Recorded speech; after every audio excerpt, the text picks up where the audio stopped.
future are for creators, and how can creators work toward building products? Yeah, absolutely. So, see, creator economy is booming.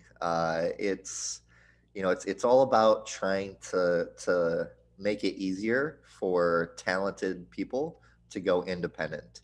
And what I mean by that is, traditionally, you graduate high school, go to college, get a full time job, and that's it, right? Like my parents, that's pretty much the path through life that they did. And what you're seeing a lot more of these days is uh, uh, people who are able to grow a following, mostly on social media, whether it's YouTube or TikTok or any of these platforms, and also indie hackers and folks that are more technical.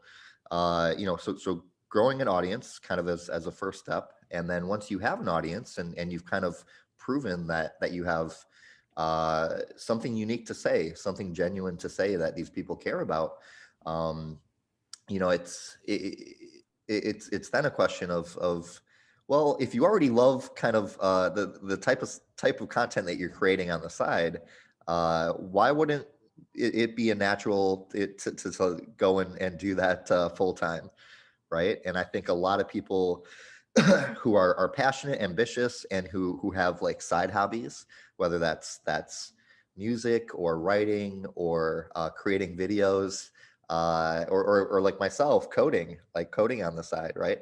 There are a lot of people out there who have side passions, side projects, and I think what we're seeing, excuse me, as a trend is a lot of platforms springing up, making it easier for these types of folks to monetize their work and engage with their audience more directly. Um, so an example here would be someone like Mr. Beast or other really popular YouTubers. So they start off kind of creating a bunch of content on YouTube. Most of them are doing it just because they love the process, they love creating, and that genuine sincerity comes across, and over time, if you are genuine, if you do have something unique to say, people will inevitably start to flock to it.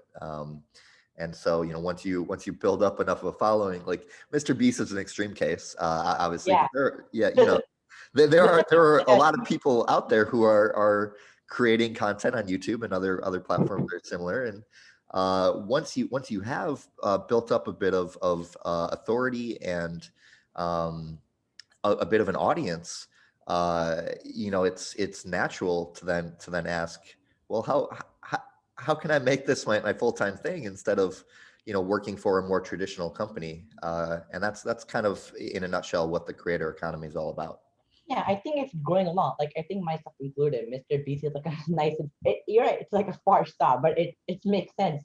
Like I think more and more people are going in like indie, like independent. Like I've Yeah, been seeing over the pandemic alone, I can see like so many people on indie hackers just building their small products, and I think that's nice. And the traditional path is to work in a full time job, and that also works. And side passes are amazing. Like myself included, I think a lot of people have been nice inspirations. Like, yeah, uh, have you heard of Sergey Matai, the founder of MakerLog? yeah. He's also pretty young, right? Yeah, he's I think 21. He's a nice inspiration. The MakerLog community is like indie hackers, Yeah, but like imagine indie hackers more centralized. That's a nice example of the creator economy, a group of people working or together or like working to co-found something or yep. build a product that they enjoy. Like I Yeah. think I'm gonna find an example. I'm so sorry. Just give me a sec. Oh I no, think you're fine. yeah, So while you're looking for your resource, just kind of a couple comments on that.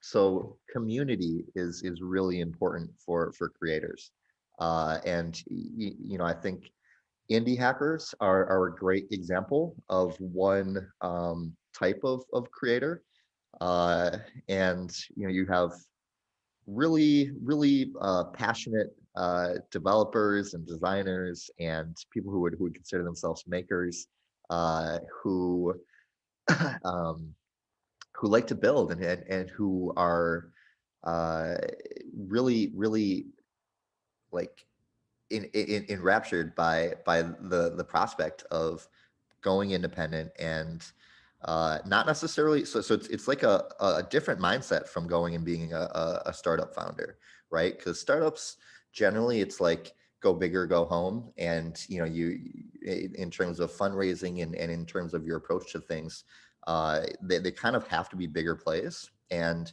you know it kind of is just not the healthiest mindset always to build companies. So you know I see indie hackers and kind of sustainable startups and micro SaaS is a term that I like.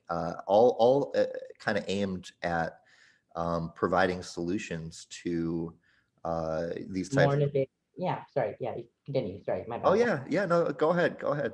Yeah, and I think you're right. It's like go. It's like Vegas. Like go home, go big. So I can't remember the core. You know, though I agree with the point that some startups don't go like that. Like for example, I tried before